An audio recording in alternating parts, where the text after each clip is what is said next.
Welcome to C3M Podcast by Irene, aquí Juan and Nieves. Today we're bringing to the table a very known but at the same time unknown social issue, eviction.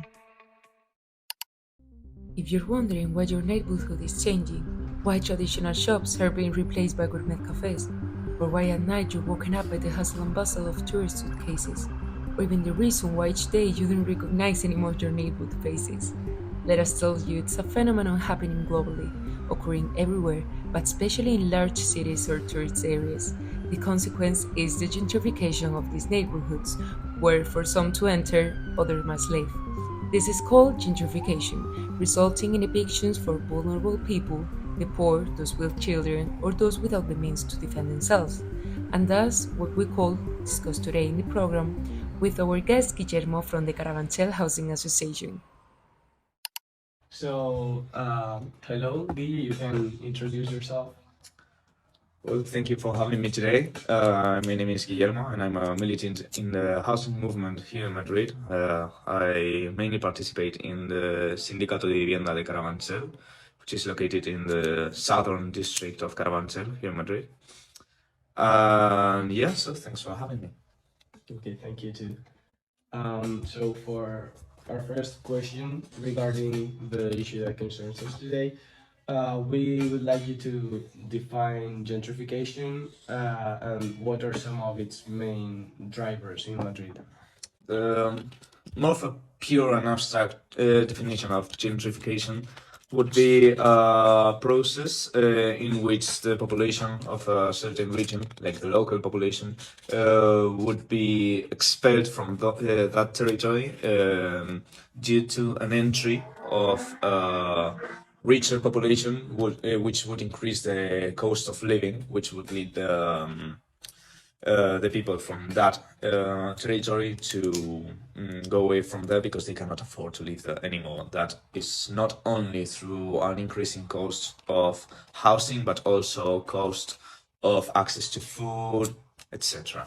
So we do not want to understand this as a failure of the market, but as a natural tendency of it. Okay. And so, in your organization or your association, you work mainly in Carabanchel, but do you also move to other neighborhoods to help their people who are being evicted? And what are the neighborhoods that you think are the most affected by gentrification and eviction, therefore, in Madrid? Well, uh, our organization does work specifically within a territorial framework, which is Carabanchel as a whole district. Other neighborhoods have Usera has one, Vallecas has Pa Vallecas, Puerta del Ángel has its own organization, Getafe has, Tetuán is one of the main organizations we work with, Villalba, for example. Like, this is not only in our neighborhood, we are one of the organizations which has a bigger presence, also because we work a lot within trying to connect the problem with not only assistentialist practices, but also with connecting it to a political discourse, which is what we believe is necessary in order to actually fix the problem and not only try to put band-aids over the wounds. But other neighborhoods do have their own organizations. Sometimes we receive cases which come from neighborhoods which do not have their own organizations. So in that case, we have to see, depending on the case, if we will just integrate the cases into ours, or we will advise to go to the one that is closest to them. Specifically thinking about evictions, which is not of all of the cases that we deal with. There are many different manifestations of the housing problem. You have to be prepared to send people to the door of the building they live in if the police is going to come with like 10 cars with 7 policemen inside each one. So you have to be able to send people, and that's much easier when your organization works like two houses away from yours. So that's how this at a territorial level works. That said, that doesn't mean that we are not critical and we do not believe that that's something to be fixed. Why? Because territorial division as well as organizational division leaves us in a situation which is not very helpful for us in terms of advancing in terms of fight, because what we can do is very independent on the mode of organization that we develop. So when we think about the level of organization that housing capital has, it's much higher. If we have to take into account that we have different profiles of cases we receive. We both have particulars, yeah.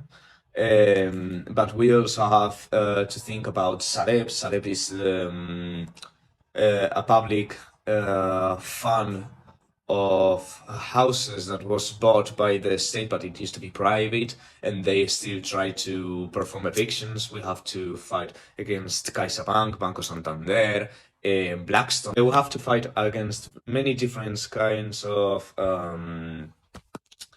house owners at many different levels, which means that many of them have much higher resources, much higher access to state defense, because the state is not with us. The state is always, and the government is always on the side of the owners, and they will always try to go against our interests after us, the working class, which needs a home and is always on the lower position with it within capitalism.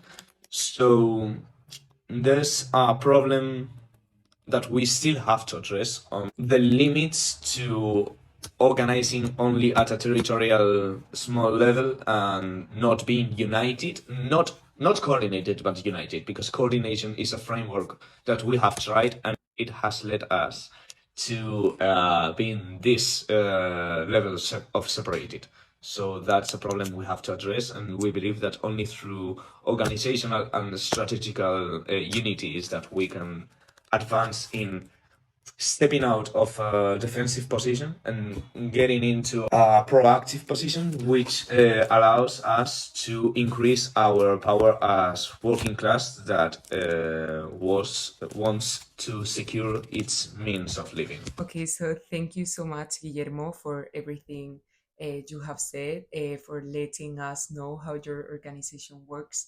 This has been very interesting of how eviction, as you have told us, is not only the problem, but the symptom of a bigger problem, which is the gentrification.